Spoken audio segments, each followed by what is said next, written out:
I hope. Okay. Hello, good evening. Thank you for joining us. We are the Cultural Facilities Network of the Boston Society for Architecture, hosted by Scott Butler of Wilson Architects and myself, Ioana Pielanu from Ascentec. We started this group, this network, back in the fall of last year. We had an introductory session in person then, and this is our first session with a topic, actually, so we are very excited about it. The network is really a forum for practitioners, for people interested in cultural spaces, how they shape our environment, how they help us interact with each other, artists and audience together. We'll talk about operators, public communities, diversity, inclusion, so on and so forth. So let's move to the next slide. We'll make some introductions. We'll try to keep this to an hour. Just a few housekeeping items. The most important, if you have questions or thoughts as we go along with the presentation, please type them in the chat. We might not address them immediately, but we will get to them at the end of the presentation. I hope we'll have quite a few of them to talk about. I hope there will be some good questions. We'll start again. We'll have a little bit of presentations. Our guests today are the MIT Museum and the Boston Arts Academy. There are two new buildings that we are excited to talk about. So from the MIT Museum, we have Anne Newman, who is the Director of Galleries and Exhibitions. She oversees the conceptual planning of museum exhibitions, presenting MIT's research, collections, innovation in science, art, and technology. Most recently, Anne led multiple teams in conceptualizing, planning, and realizing the museum's capital expansion for a new purpose-built facility in the heart of the biotech corridor at Kendall Square in Cambridge. And this $110 million facility opened in October 2022. We'll talk about this building today. Previously, Anne was the lead of Liberty Science Center's Museum Planning and Design Services. She was, in addition, in the past involved with teams developing exhibitions at the Konya Science Center, the first large science center in Turkey, the Centro Criollo de Ciencias y Tecnología in Caguas, Puerto Rico, and so on and so forth. She has a quite impressive resume.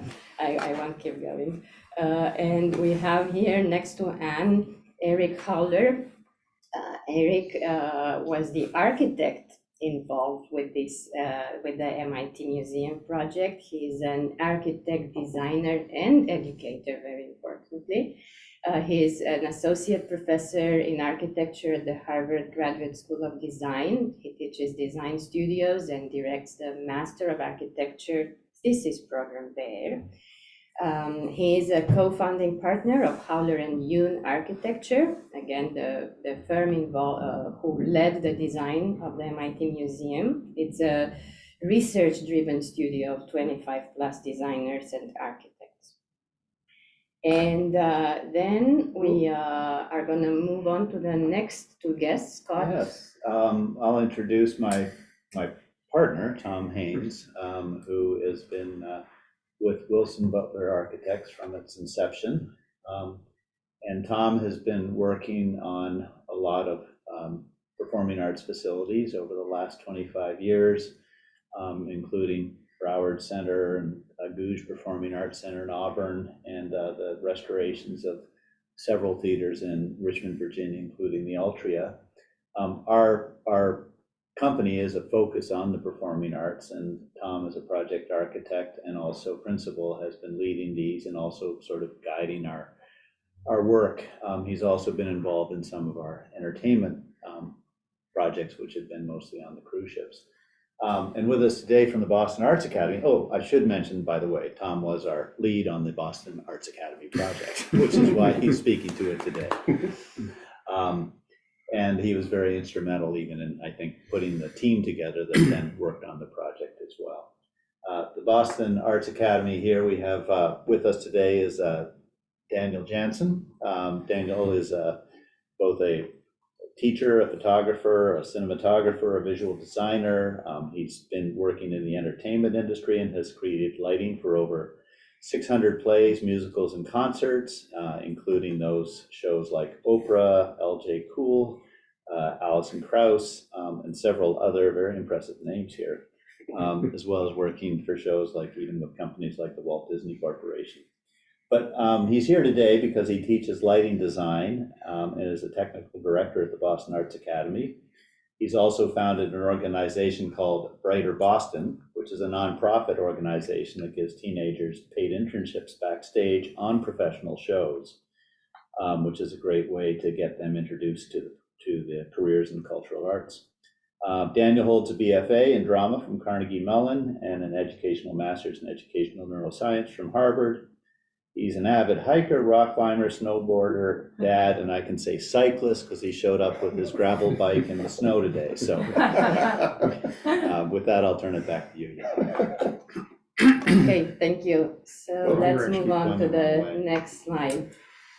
Well, what does it mean making cultural arts accessible for the community? I think that's really what we want to talk about today. And accessibility, can be interpreted as ADA or as a place where you feel you belong, right? Whether you are an artist or an audience member. And when we talk about architecture, I think we talk about both. And I was watching the other day a documentary on the Urban Nutcracker, which is a dance production running in Boston since 2001, which involves local communities from all walks of life. And Emily Pelton, the CEO of the Boston Foundation, was interviewed, and he said something that really stayed with me. He said the difference between equality and equity is opportunity. And then he went on to ask, how do you make a world that is invisible to a part of a population, to the part of the population, how do you make that visible? So I want to lead this discussion tonight with this question: how do you make your institutions visible? Both BAA and the MIT Museum have been in Boston for a long time with more or less visibility. And I already have the answer. The first step are these two wonderful buildings that just put a fresh dot on the map for both these institutions. So that's what we are here to talk about today. And let's start with the MIT Museum. I know you prepared a few slides to introduce us to the project, and then we'll hopefully talk some more. Okay, great. I think this is a wonderful curated group, so thank you for putting that together. I do think it's rare that architects hear from both architects, designers, clients, users, and I think that's a sort of unique sort of alchemy, hopefully we can create in the discussion. So there are some slides here. We thought we'd do a quick tour of the museum, a quick tour of the BAA, and then have a conversation. But architects have a hard time editing down their deck, so I'll try to go fast. I think MIT, most people know MIT. One of my favorite stories of MIT is the Infinite Corridor. It begins at 77 Mass Ave under the dome, and it sort of ends, who knows where. It sort of ends at Kendall, I think. My wife taught at MIT for 17 years, so I feel like I'm a kind of adjunct MIT. I taught at MIT as well, but this myth of the Infinite Corridor is kind of wonderful. It sort of ties the campus together. It gives it a really strong identity. What happens at the T is sort of the story, I think, that surrounds the MIT Museum. So at the other end of the Infinite Corridor, there is an East Campus Master Plan, which involves a number of buildings. The MIT Museum is an anchor, cultural anchor within this development. And if you've been through Kendall recently, you've seen the incredible construction that's going on there. new buildings popping up, a new Google building across the street. So there's tremendous development there. And the MIT Museum was on Mass Ave, and it's moved to Kendall Square, closer to maybe the kind of gravitational pull of the Institute, the former site of the MIT Press bookstore. So there was a kind of critical mass there. You could say Kendall Square wasn't particularly urban, but with all this new construction, this new investment with new activities, I think it does have a kind of different kind of urban pull, which is exciting. In terms of the project, the museum occupies the podium of a office building developed by Matimco, which is MIT's investment arm. And the building was designed by Weissman Freddy, so the core and shell of the building. It's a fantastic building. And then we were asked to design the museum with the wonderful client group. And then there's an exhibition designer that designed the exhibition. So it's a kind of Russian doll of design intent. And I think that's important to say. Outside the museum, there's a wonderful landscape that was partly part of this whole development. And across the way, there's an admission center, a welcome center, a dorm building. So this is, I think, a carefully planned, nested set of design intents that have produced, I think, maybe to use the word alchemy again, a kind of alchemy of urbanism that we hope will sort of activate this part of town, which, 5 years ago was not something you wouldn't hang out in Kendall Square, I'll say. This is the building by Weissman Freddy. You see Nada's wonderful dorm building beyond. I think there's a transformation afoot. We'll see when the stores open and the restaurants come in. I do think urbanism is a kind of alchemy. It's a kind of dark art. Like, how do you get that sort of special mix of things? And to MIT's credit and to Matimco's credit, there was an extensive process of community engagement, of public meetings. There's incredibly dense and articulated guidelines for how to program the first 20 feet of the storefront within this building, which we don't have to get into. But it was very much conceived of as a gateway between these two buildings. The museum is part of that gateway. It's meant to draw people in. The MIT Press bookstore is there, the admission center is there. So all this is meant to sort of create that sort of spark at this moment in the service of how do you make MIT more accessible? I think that's a wonderful frame to talk about these cultural buildings. How do we not just produce great culture, but how do we make that available, accessible? So these are renderings by Weissman Freddy, actually, showing the ground floor being active. The articulation of the bottom 3 floors as podium, I think, is a response to the fact that the museum is in there. So the museum's not a standalone building, but it has a kind of, it has a kind of shoulder, it has a kind of profile, and you see that as a sort of architectural object, and you say, what's in there? I want to go there. It becomes articulated from the shaft of the tower above, and so that's quite important. That has its own consequences structurally and so on, as we'll see. But here's a diagram showing the museum on the left and the admission center on the right. And really there's 3 towers, but it's 1 basement. So there's like actually 1 building with 3 towers sort of coming out of it, and the T as well. So it's quite a complex sort of engineering issue. As we started sketching, we thought about the podium, we thought about the retail facing Main Street, we thought about the museum as a sort of wraparound sort of condition. How do we sort of create attention? How do we draw people in?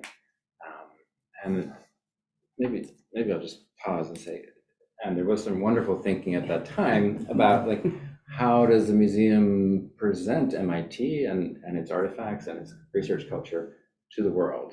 And maybe that'd be a nice time to talk about that. Because it was an incredibly complex program. I think MIT, we think of, this opportunity was turning MIT inside out. We could take the functions of research, of teaching, of the museum as a convening experimental platform for the community, both within MIT, but we also, through those community meetings that we had, realized there's a barrier to entry. How do we make ourselves more welcoming? So that was constantly in the forefront of our thinking. How do we take what MIT has already done by having a campus that's interspersed into the city? It's not a walled in kind of community, and continue that transparency into what we're doing. And use the opportunities and the challenges of an office tower, because there's obviously a large core that was constantly impeding on what we actually wanted to do, because we want space, they need function, and, have that, incredible set of programmatic conversations that got us into a space that now does welcome the community. And we do have free membership for Cambridge as a part of this. That's right.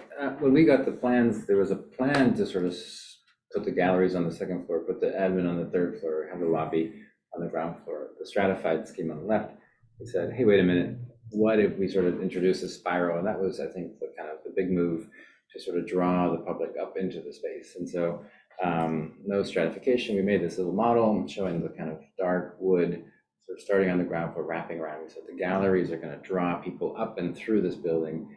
And then the admin spaces and the education spaces, the seminar rooms are not all on the third floor because nobody's going to go there, but they're adjacent to all these circulation, all this sort of gallery spaces. And that redistributed the section. But I think that is what brings the public in and up and around all the way to the third floor. And so that was the big move. This was the ground floor gallery, that sort of ricochet of sort of pink colored gallery. And the section sort of pulls people up. There's a 20-foot floor height there, which was a challenge. I think the museum knew that the ground floor had to be very accessible. And so they said, the gallery on the ground floor is free. You don't pay for it. If you come in, you can enjoy the lobby space.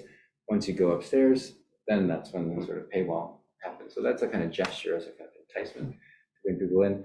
Architecturally, we try to make the sight lines really good so that you walk in and you sort of see something really good up there. And so you're sort of drawn in. And the plans, I'll click through them super fast. Keep an eye on the pink, because the pink is what sort of wraps around the core. What Anne mentioned, the service core, which is serving the office tower, sort of this sort of block in the middle, and we couldn't touch. And so the pink sort of wraps around the core, and then on the third floor it wraps around again.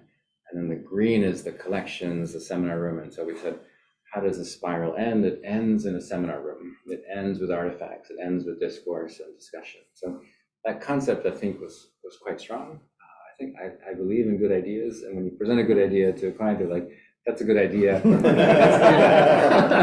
So we did it.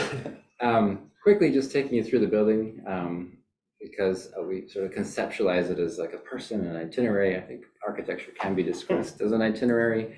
So Gina was sort of visiting and sort of experiencing the museum. Some quick images so you have them in your mind. When you step through the front door, the reception desk, and there's the grand stair. So you sort of see where you're going.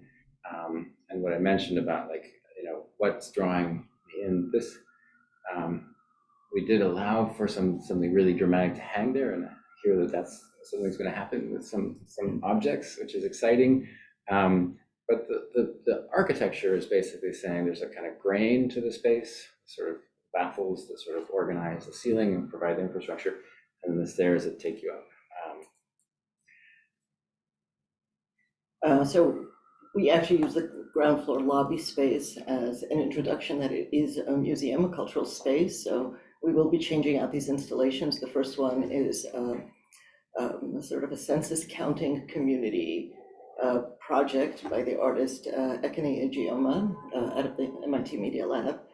So we will be looking at projects that people, as they come into the lobby, because the entrance to the T-stop is 30 feet away, not even. People can come in, you can have your cup of coffee, come into the shop, hang out on the stair.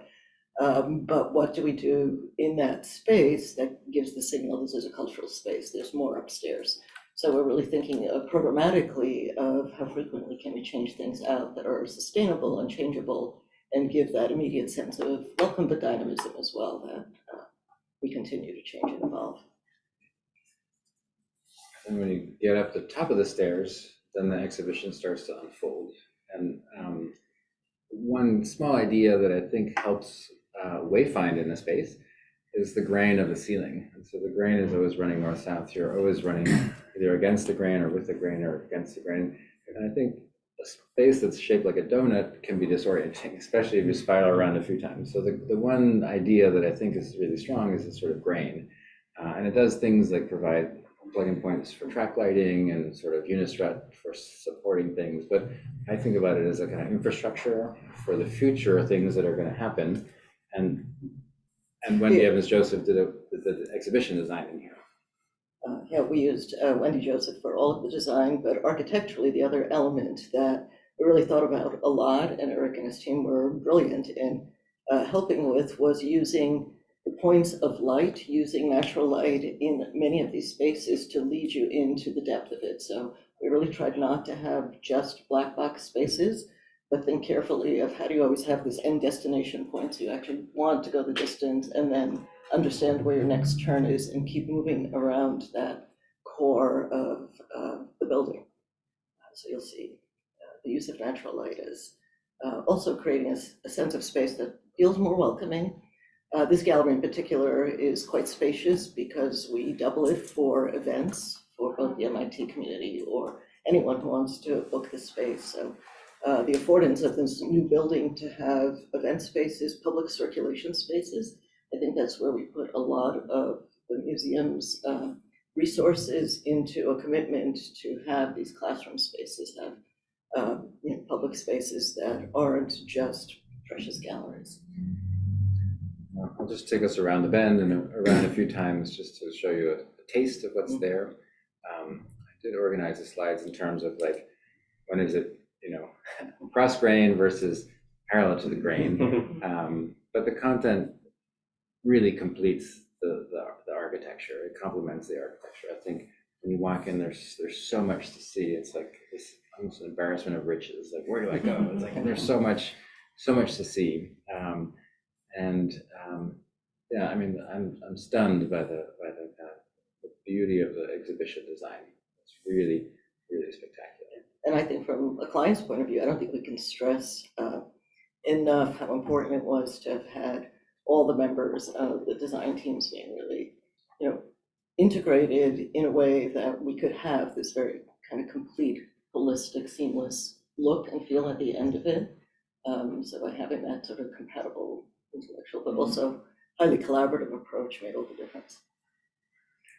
I'm going to click through quickly just some views of the museum. Yeah, we had a great time filling out the space. It worked out for us. That's a cool exhibit, I saw that. Yeah, collaborative poetry, we have an exhibition on, and so this, you can actually sit down and write poetry in collaboration with AI, so kind of poking at your thoughts of, how does AI not necessarily take away your job, but actually help you be more creative. The sound cones at the back, that was kind of a response, those round bubbles, those are audio cones because we wanted the voices of the community and the researchers to come through. We're designing this during COVID, so the challenges of not being able to meet with researchers or photograph them. So we put, if the walls could talk, kind of as a metaphor into the space. May I ask you a question at this point? I don't know a ton about museums, but I can't help but be stunned by the density of exhibits and interactives and information in these. I mean, I'm just comparing it to like the MoMA, right? I'm not a connoisseur of museums. So we're, but I think, there's unique in that we're not just an art museum. We present science and technology and history and art. So it's a very unique interweaving. And we don't necessarily only present historical objects, but the contemporary research that's going on at MIT. And oftentimes that is somewhat intangible. So how do you present an exhibition on genetic editing? So we chose the device of inviting, had an international call for artists who are quite provocative, using the same technologies as to how are we using them in culture, who's making those decisions. So that informs a lot of our work, but I think the MIT Museum, from its kind of perception and branding, was dense. It's deep, so we want to be welcoming, but it's accessible, but the content is there. it's just amazing. You didn't lean away from the amount of awesome stuff that you No, this is like the tip of the iceberg. I There's so much imagine. more. So we Wow. have to do it again and again and again. Amazing. Okay, I think I'll just click through so you just get a sense of how this. That's how we use the space, inviting the community and symposiums to come in, use those grand staircases during open museum hours. So we have, faculty presenting their work. And anybody who walks by can come in, sit down, and sit next to a Nobel Prize winner and tell your story. It's pretty fantastic. That's right. And are those classrooms to be used by kids with their teachers, or are there Both. organized events by the museum? So we have an entire programmatic team. So you're looking at a makerspace that's really, beautifully designed by Eric and his team. And it is the only open public makerspace on campus. There are probably close to 200 other makerspaces that are open to faculty and students. So we have some pretty dense, high-level activities that you can do here, and it's open to families on weekends and most days of the week, but we also do schedule groups into it. And there are two other dedicated classrooms that are quite extraordinary, with filters for wet lab experiments, for chemical experiments, for work with scanning electron microscopes. It's fun. Okay, I think I'll hand it over to Tim. Tom. Before we take up all the time. All right, So it's actually it'll be an interesting comparison. Yeah. because I think There are a lot of the- parallels. a lot of we also have a grand parallels. stair. It's all about the stair. I think before we delve, the way I want to structure this is we want to give a little bit of a background briefly about what the Boston Arts Academy is about, for those that aren't familiar with it. And then I'm going to give a sort of a quick tour of the building that came of the effort. But then I want to talk a little bit about the process, about how we got there, because I think that's really one of the driving factors on the success of the project was, the involvement with the faculty and the students, because it really did drive the design direction that this ultimately went in. The BAA was founded as a pilot school back in 1998. They were and are still the only public school in the city of Boston for performing and visual arts, and they teach theater, music, dance, visual arts, as well as now fashion technology. Whoop, I'll get this right too. Yeah, it's not as easy. It as is. you It is thought. not. I think this slide speaks volumes, though, about what the school is really about. I mean, you have to be, first of all, you have to be a member of, you have to live within Boston proper to even be admitted to the school.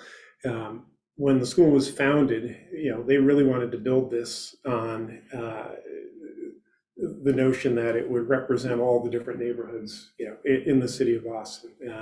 So 91% of the students identify as people of color, 56% are from low-income families, 17% have documented learning challenges, and the statistic that still blows me away is that 97% of them still are accepted to college, or I shouldn't say still, but are accepted to college. In many cases, they're sometimes the first in their families to go to college. So this is a real success story about Boston Public Schools, the arts, what arts education can do.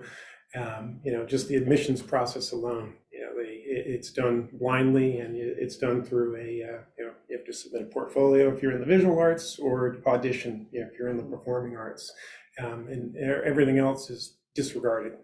And like I said, you can be a professional, or close to being a professional. You can just be an aspiring student. So it really is sort of creating equity in the students that they bring into the school. Now my button doesn't work at all. Sometimes.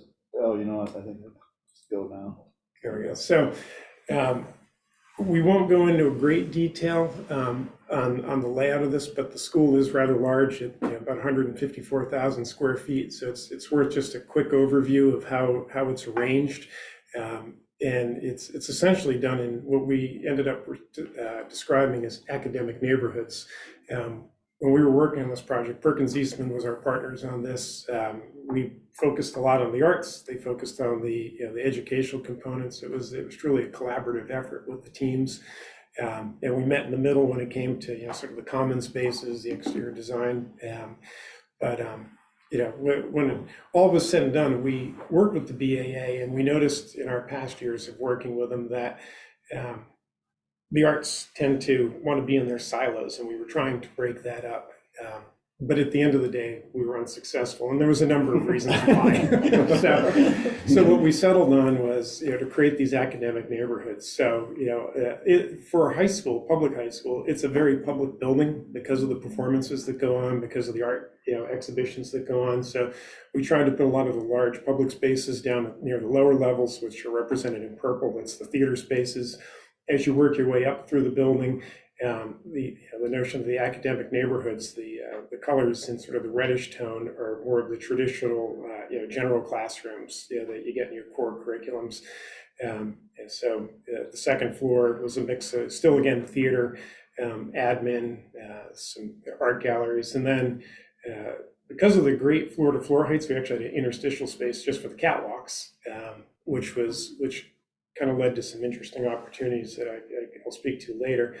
And then when we get up to 3, it was dance, physical fitness. The 4th floor was the visual arts, as well as the fashion technology. And then when you get to the top floor, it was the music program. So that's the lay of the land. And as we go into this, I'll just run through a couple photos to give you the understanding of what the final product was. So the building itself, for those who aren't familiar, is located on Ipswich Street. It's right across from Fenway Park. The neighborhood really, in the last few years, really has sort of blossomed in a way. I mean, we always had Lansdowne Street and the entertainment district down there and Fenway, but now Fenway has their new MGM. The MGM. MGM. So they've, it's becoming a nice little hub there between the entertainment and the arts.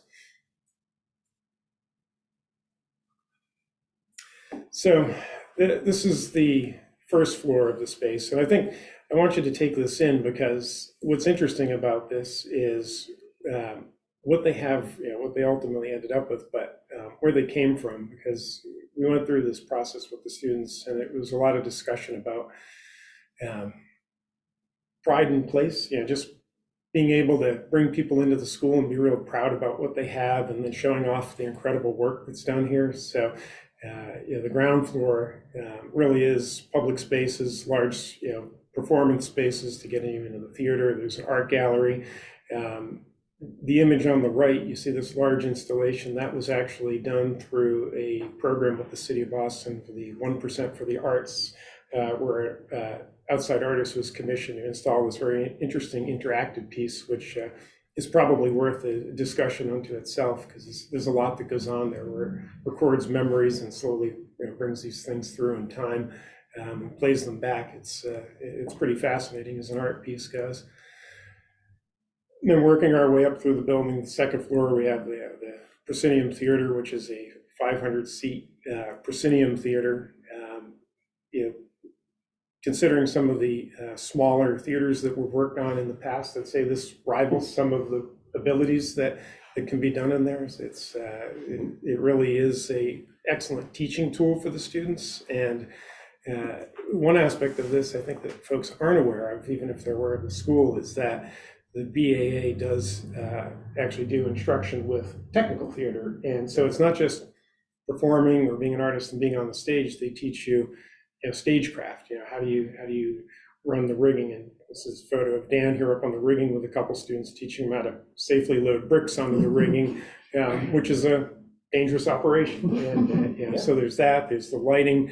For the folks that are in the visual arts program, they teach them how to do exhibit design. So there's a lot of, it's not just about producing artists, it's the people that support the arts too. I don't know if you want to mention anything about that. No, this is the perfect slide to say it, that we think of this building, we think of these theaters, everything you're seeing here as teaching tools, as teaching spaces. A theater, okay, a proscenium, a black box, to me that's a classroom, you know what I mean? And it's a very, very customized, it's a very high-tech classroom, it's a very unusual classroom, but that photo on the upper right, I mean, those are my students, Blue and Melanie, hanging the very first light that was hung in the new Pretty cool. facility, and they're doing that at 1:30 in the afternoon in theater class. We offer a 4-year program in technical theater: lights, sound, video, filmmaking, costume design, set design, painting, carpentry. We think of this building, all of these spaces just as learning spaces, and they're really something that I'll talk about later if we have the time, is the degree of customization, that these guys have done to turn what, a theater into essentially a teaching tool. One of some the- of the details that you can customize about that. And that was one of the overriding factors that came out of these, these visioning sessions earlier. Was we want a building that's flexible. It's of course that's the way it is in the professional theater world too. Everything has to be, have some level of flexibility. So then moving up through the space, they have the dance studio, the dance department really. So it's three dance studios there, as well as the gym. Of particular note, the previous building did not have a gym, so unless you were in the dance program, there was no ability to get any sort of physical fitness. The fourth floor is really dedicated to the visual arts. And again, these are just some images of the fashion technology program in the top left. It looks more like a science lab right now in the lower left, but that's actually the 3D art studio. I think they're just taking advantage of the tremendous amount of light, so they put their plants going in there too, I found. Yeah. And then on the right is the 2D art studio. So just a question that came up, and I think I'm going to interrupt to ask it because it's related to what was discussed on the previous slide. If you slide up a little bit the Sure. chat box, it's about the catwalk, with the fully accessible catwalk, which in the theater world is unheard of. Students and teachers that may need a wheelchair are able to use the catwalk. Yeah, that was something that it wasn't necessarily part of the program, but it was one of those things as you're going through the drawings and looking at the floor to floor heights, and no two floor heights are really the same here as you go through, and that was something that the design team saw as an opportunity as we were going through it, because it didn't take a lot to align catwalk heights with an elevator that served both the black box and the main theaters. So, in fairness, most professional theaters do not have accessible catwalks, and you're not required by code to have them be to be accessible. But more and more, we are seeing, at least with control booths, there is a need for that. So if you are somebody who understands the lighting design, or you're working a lighting board or sound board, being able to get somebody into that space who may not be as mobile as typical stagehand is really important. And we said, let's seize this opportunity and do it, because I think it really provides an interesting opportunity. And you could actually technically get a student who was in a wheelchair all through those catwalks, and we used the proper kind of grading that met ADA. So it was, it really was kind of a nice thing to incorporate into the design. And then on the fifth floor, we had the music department, which it's a pretty large space. The space that you see in the top left opens up onto a roof deck, which doubles as an outdoor classroom. The building itself is a zero lot line, doesn't really have any out opportunities, so they're either out there or they're in the fens, sketching and so forth. So it's just trying to make use of the space that they have. So go back a few years. This is the original BAA building, and it was a old postal warehouse built in the 1920s. It was probably great for its original purpose, but not so great for educational purposes, much less performing arts or visual arts, really even education, just because of the nature of the acoustics of the space. I think Johanna would appreciate the challenges that we were dealing with in a space like this. It's concrete, just speech intelligibility was very difficult within the classrooms, tight column lines. But at the end of the day, the BAA made amazing use of this space. And in spite of some of the challenges that the building had, it is an incredible success story, as I mentioned before. But one of the challenges, I think, that we got into these, the process here, it had a lot of anonymity. Nobody really knew where the BAA was, despite it being located directly across 100 feet away from Fenway Park. 500,000 people go through that street every year, and I think if you asked them where's the Boston Arts Academy, they'd say, I'm not sure I know. Yeah. Can't get you there. So this was an underlying issue among all the other technical challenges as we were going through this with the teams. So just another couple of views of the space, and here again you show the proximity of the BAA to Fenway Park. So it really was, sort of a building with a bit of an identity crisis. We share that same perception in MIT Yeah, Museum. We used to joke it was MIT's best kept secret. If you found it, it fascinated people, but like the opportunity of the new location in a very different zone. Yeah. And Dan was a fan of your original building. I- a lot of people loved it, so like we But it was tried hard to keep it- find. I have a memory of finding it, and the name on the outside of it was maybe this tall, you know what I mean, right? The old lettering. But once you go inside, it's, oh my God, it was incredible in there, but it deserves a better home, so. So I think, this takes us all the way back to the beginning now of how, when we're working with our partners, how we arrived at the building we did. And I think this is the real success story was, and again, our firm does not specialize in K through 12. This is where our partners at Perkins did. We know the arts very well.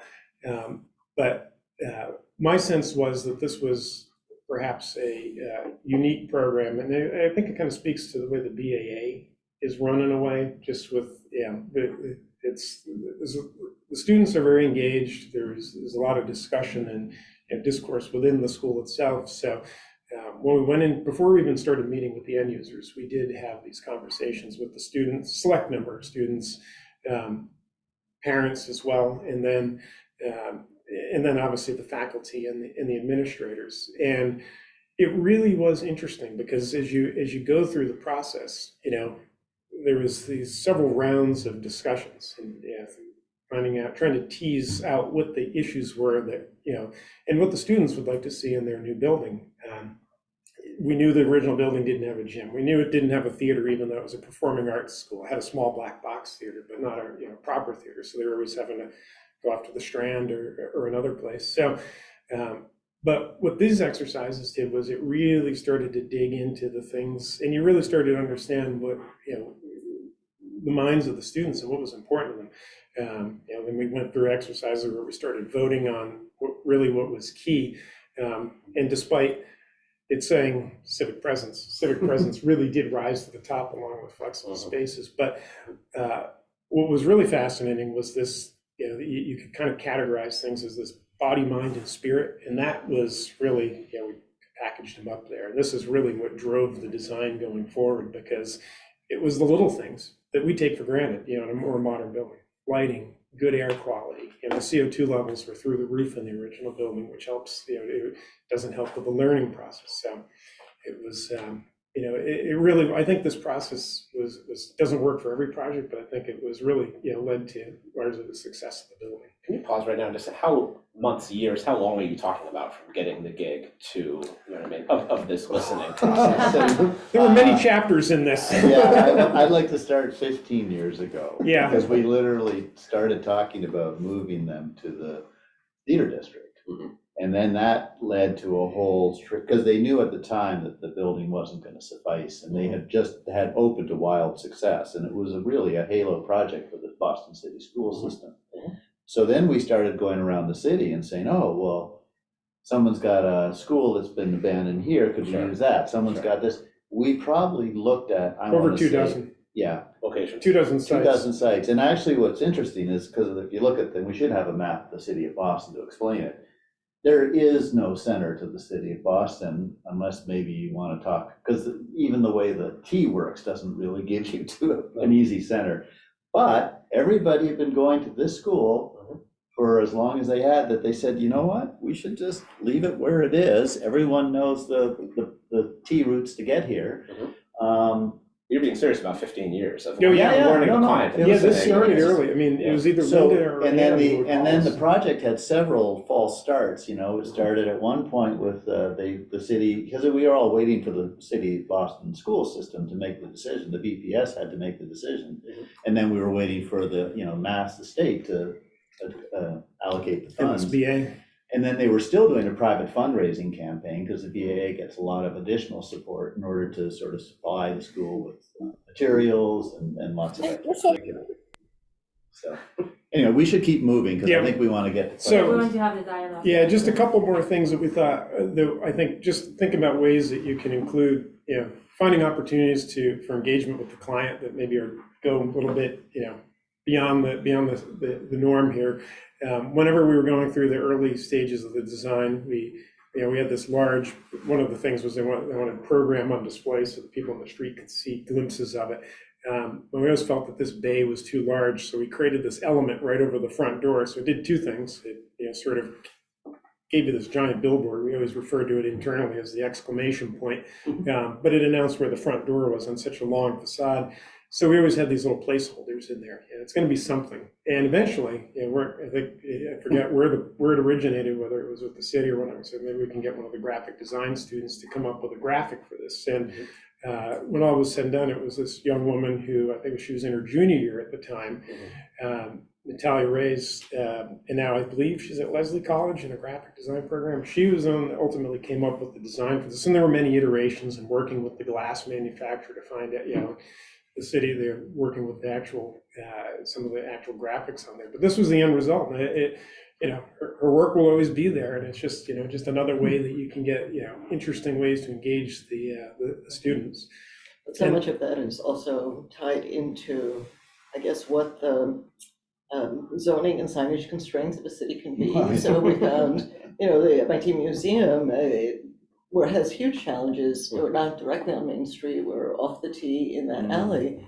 But the size of the signage, what we could put onto the curtain wall, how we could signal that the museum is there, Right. it was highly codified. Really? And so working with those constraints. So, having the freedom to do something like this isn't always a given. No, it's not. And, so we went to this, and it came from, there's a glimpse of the original exterior of the building. And they even went so far as to put these little sculptures on that, try and make it feel like an art school, which they always said it never really did. And this is, again, we worked with the original artist of this project because we took the sculptures off the original building and wanted to find a way to incorporate them into the new building. So Alistair, who runs our model shop, created a model of the stair. We met with Wen T and just did a little workshop. We pinned them up, and ultimately they went in. And it's great. Now you actually see these as you work your way up the central stair that all the students use. So it's these happy accidents. The along past way. and the So- future. Yeah. Present. They've got a nice So, patina on them. let's see, do we Yeah, have that's good. any questions Yeah. there in the chat? Yeah. Or if anyone wants to ask? Are there any questions? Feel free to unmute yourself maybe and jump right in. And if not, maybe I Do we will. have to unmute them? No, they're. No, they, You can either type it in the chat or Or, whichever the yeah, case may be. yeah. I will say that I think the common thread that I drew from both projects is the way you came up with the design, even from the lobby, from the lower floor upwards. It's the goals are to showcase the work of each institution, to attract people and then to educate. And it's interesting because one is a museum, the other one it's an arts, a performing arts and visual arts, and yet somehow the intent is the same. Am I getting this right? Yeah, So this coming at it, one's internal, one's external, maybe, but. sure, but the theme seems to be sort of a concept of openness, right? I mean, using these glass lobbies and gallery spaces. Yes, please come in, please see what we're doing, right? And yes, please come in, you know what I mean, right? And when you're successful, do you feel that the flow of people changed and the visibility increased, basically? Well, we are 4 months old. But so far I can say absolutely yes, that there's two doors there, right? And people come in to come see a show, and you can see people on their way into the show even as you're on your way in. So that flow continues outside. So 4 months in, I would say yes so far. How about for you guys? Same with us, we're 4 months in. We're in a completely new location, so we're just Yeah. trying to understand who the audience is. Sure. The museum was closed during COVID, so that gap in presence and memory, we're just, wondering how does the community reform around us? So we're trying to create every opportunity programmatically to invite in the entire Cambridge community, the entire MIT community.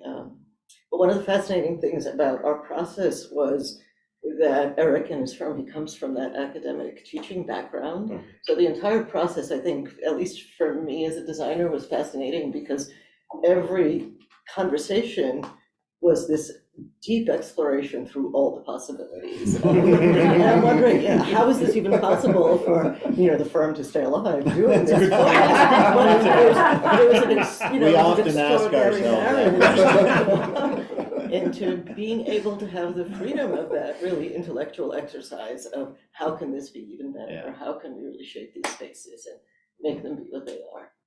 I mean, I think, working for clients that are educators, I think is, that's a unique opportunity. Yeah. Because they know that the building is part of the classroom. They know that the building is a teacher, and so the building teaches, it has a kind of didacticism to it. So for us, it was obviously an exciting, pleasure to sort of test out everything. I think there's a kind of excitement that every project brings, but this one, I think the alignment of mission and design potential was just so good to, you just can't stop, Maybe we should, learn ourselves how to be more efficient, but we had an incredibly fun time, Well, we always say this is supposed to be fun, right? If nothing else. Yeah, I mean, the question of accessibility, I think, is interesting to apply to institutions, because institutions are limited, right? If you're a student, you're not a student. You paid admission or you haven't paid admission. So there are barriers that aren't just, imagined, they're real. So the placement of the paywall, where do you actually buy your ticket? And does the entrance feel welcoming? Does it signal, come in, please? If we could open up the whole ground floor with a folding door, that would be one thing, right? In this climate, it's hard to do that. Air barrier, vestibules and sort of thing. So, there are challenges to making it feel accessible. I imagine with a school, like I wouldn't wander into a school unless I was meeting somebody going somewhere, or a Right. parent, right? Most people wouldn't, Yeah. right? So how does architecture signal a kind of inclusiveness, a kind of invitation? Yeah. Yeah, it would take a Well, bit of time, but. With the BAA, it was interesting because this is, with a performing arts school, particularly one where, the students really had a story to tell. They wanted people to know about, go see one of the performances. It really is truly incredible. I walk around during passing, it's like, oh yeah, I'm reminded these are high school students. But when you see them on stage, it is incredible, the sheer talent that they have. But that's the thing about performers. They're only ready to put it on display, and they know their lines, they're well rehearsed, but they still, so this kind of led to work with the design team, why the building looks the way it does. The original building was very opaque. And I would say where they feel safe, physically safe, Yeah. emotionally safe and comfortable, Yeah. to like, okay, let me So get my that- costume on and go out there and sing. Right. So That's the question I have, because I don't really know how it was possible. Coming from the historic days of ticket offices with bulletproof glass, and you Which are hand your still at tickets and you Fenway had to Park, climb the obviously. stairs to go to it, so it was Yeah. totally intimidating. And in a high school environment, in this day and age, with school shootings and all this nonsense of putting Scary time. metal detectors into schools, how is it managed at the BAA? Because you can walk in. Talk about public safety. Yeah. Well, you can't just walk in as a school safety officer who's there at the door, and the doors are locked, you know what I mean? Somebody does have to buzz you in and stuff like that, so we did there's take that a whole seriously. flow that you go into. You Yeah, can't that's get a beyond, good you can't question. get beyond that first vestibule. You have to Although it's go- fascinating, because I've gone to art gallery events, and I've Mhm. gone to functions that are there in the theater. Mhm. And it's always handled really well, because the doors are wide open. Yep. You do go in, and there's usually a student that sometimes is the greeter, and Mhm. they Always a direct student, you yeah, to where yeah, you're yeah. going, and Yeah. it feels welcoming, because it isn't somebody in a security guard's outfit. Yeah, So, although there is school police on site, so we, Right. we try to play Yeah. both sides, Yeah. of course, school police on site, and Yeah. we feel confident in our ability to respond, but, you know what I mean? It's, I think there's something about like architecture as a kind of technology that can do so much, and then there's a kind of right, the human tech, Mhm. and, for the museum, you walk 15 feet and you meet someone at a desk, right? And we debated the desk. Should we have a desk? Should we get rid of the desk? Is technology going to allow us to just sort of wander around? I Right. think if you buy a ticket in Piccadilly train station these days, you can just walk up to somebody and buy a Mm. ticket from a mobile person with an iPad. it's amazing. So we talk a lot about technology and how it's changing. How might it make But it more that, also that accessible? accessibility, because the Main Street storefront is actually gonna be cafe space, and that's just gonna come online now this spring. You know, the bookstore is, you know, connected to that cafe space. Our shop and store, you know, will be directly connected to the cafe, to our free first floor. So you could actually That's cool. come through, you know, different owners, and as soon as it becomes this collaboration of the tenants in the building as well, Mhm. of how do we keep this open flow between the spaces with the issues of That's amazing. security. But Eric, you know, came up with this incredible, beautiful mesh curtain that just, even when the spaces are closed off, you still feel that, you know, that breadth and that porosity between the spaces that doesn't feel like we're segmenting things off. Absolutely. We haven't heard any questions. Yeah, we're shy, but I want to respond to something that is in the chat, you know, that we talked about half an hour ago. So Sarah Oakes, I don't know who you are, but you're brilliant, of course, to bring that up. And so are the two people who put hearts. Yeah, I did put the heart. On that. Okay, you're brilliant. So I mean, so Sarah's cutting right to the core, something that I can't emphasize enough. The theme is access, right? The theme is access to cultural spaces. So in my lens on architecture, my lens on education, my lens on life is backstage theater, right? Behind the scenes, you know what I mean? Lights and sound, all these things that most people don't even know about, let alone know how they function. But that's, for me, that's all I think about. And I can't emphasize this enough.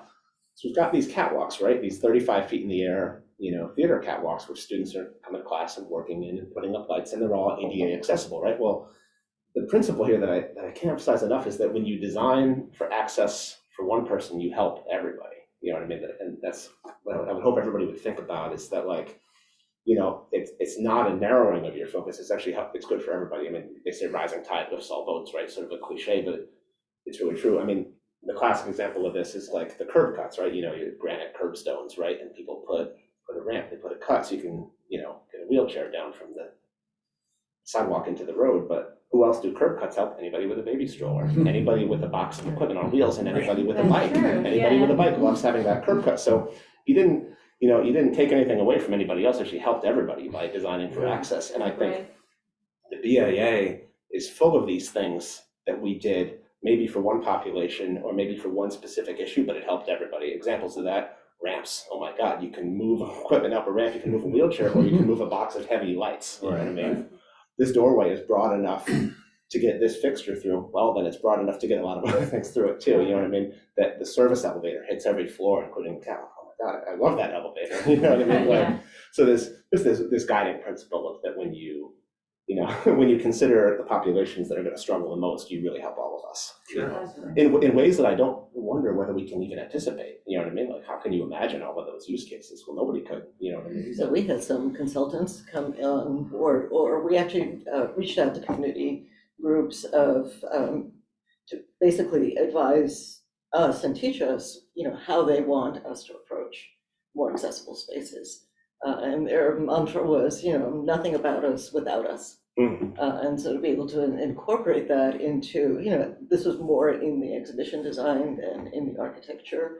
You know, certainly we met ADA code, but how do you Sure. move beyond that into Sure. something that become, you know, issues of glare off of surfaces, Yeah. or some subtle Yeah. contrast in, you know, walking if your, you know, vision isn't accessible. And because Cambridge is so diverse, Mhm. our welcome signs and our translations are in the 7 languages that are Cambridge. Hmm. So that, again, Wow. is that next step of how do you, Mhm. you know, at least with your signage or with other tools, that if you want them, you could go into this other multilingual accessibility. Mhm.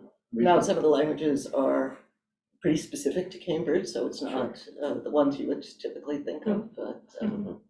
you know, it's a beginning into, and so we're gonna have the next audit of, okay, so how well did we do? And so what can we learn for the next iterations of what we're trying to accomplish? That's amazing that you went through that. So That's great. Well, and a lot of that was actually driven by our staff who, they're the ones who had the commitment, like you had students you're talking to. Yeah. We have staff, we have sure. the community, they're saying, well, you know, we want to be more sustainable, we want to be more accessible, Yeah. you know, and sort of self-organized to kind of propel us to make I change. think that's kind of a parallel with what we went through designing the BAA, with just getting the student voices in the room. You know, it was, they were, I've said this before, they were the grownups in the room often. It's an interesting thing because, you know, a lot of the decision is, you know, made for public buildings of this nature are driven by where's the money coming from? Whether sometimes it's individuals, wealthy individuals, sometimes it's institutions like the Boston Public School System and MIT, I'm sure. And it's fascinating to me because I think historically that drove a lot of projects to be very like-minded to the individuals that were really had the most influence, let's say financially. And I think that in this day and age, the fact that the Boston Public School System allowed this to happen is unusual enough. Because of course, everyone's afraid of losing control of the situation, but a little bit to your point about making things accessible, the more you're willing to open and be transparent and then to be challenged by things that you didn't think of before is the better way to get to the end. You get these much more engaged clients. Sure. I mean, I think the users is a great illustration of people often forget, because we design theaters and a lot of it comes from major donors or who raise the money, and then a lot of it comes from the institution who are the executive leadership. But ultimately, it's the users we want to meet with, because that's the building that, they're the ones who use it the most 24/7. And even the audience doesn't use it as much as they use it. And so trying to always find the opportunity to make sure you engage all the people that will be, that the building is for, I Yeah, think it is a was big fascinating with challenge. your concept of flexibility, because, we can envision with our talents the use of the space and make a best sort of effort at what that infrastructure should be. But if it isn't both robust but somewhat flexible and adaptable over time, then, Well, I was these very- are longer term projects. I mean, they're huge investments into the Yeah, it's community, enormous, so yeah. who's gonna have ownership of them over time, and to be cognizant of being able to kind of transfer that, and it would have legs into the future is a really nice thing to think about. And you are 4 months into this, so maybe we should get together again a year from now and Yeah. see how Exactly. it's That'd be going. fascinating. So, Yeah, it is So that's interesting. I good. mean, I think it's fascinating how the museum is almost like a black box of a gallery, in that it's in a traditional art gallery when you think of the orientation with north lighting and Sure. no direct glare and control. Obviously, because you're not just displaying artifacts, it's so much ideas, and also nowadays with so much technology involved sometimes in the displays and the museum pieces, sometimes you want dark spaces. But I'm fascinated to see how each of those exhibits that you showed was able to go in, and what is the lifespan of some of the stuff that are in there? Like what's it, 6 months? Is it So we 5 have years? 8 spaces of different sizes, smaller to larger. So some of the smaller ones will be changing out, 6 and 8 months after opening, Mhm. because we're displaying photography, which is, is light sensitive. So Right. certain objects we just can't have on display for a long period of time. But other galleries might be 3 years, 5 years, with smaller updating interventions. But we will be changing. It's not a fixed moment in time. I mean, it is now, we're enjoying it. You can Expect it to enjoy it change. while you can. It's great. It's great. Thanks for joining us, Yeah. Dan, Tom, Eric, Anne. Thank you for your contributions. These are two amazing buildings that we have now access to. And as I said, I'd be very interested to hear more about them once things settle in. So hopefully we'll talk again. Interim, please come visit. come see the space. Absolutely. Well, thank you I very surely much. am going to, so Very good. thank you for Thanks for organizing. having us. And thank you everyone online Thanks, for everyone. joining. Thanks for coming. Thank you. We'll hopefully you'll join us again in 2 to 3 months we'll find another good topic for discussion. There's much to discuss. Yes, yes. Thank you. All right, thanks again. Thank you. Bye-bye.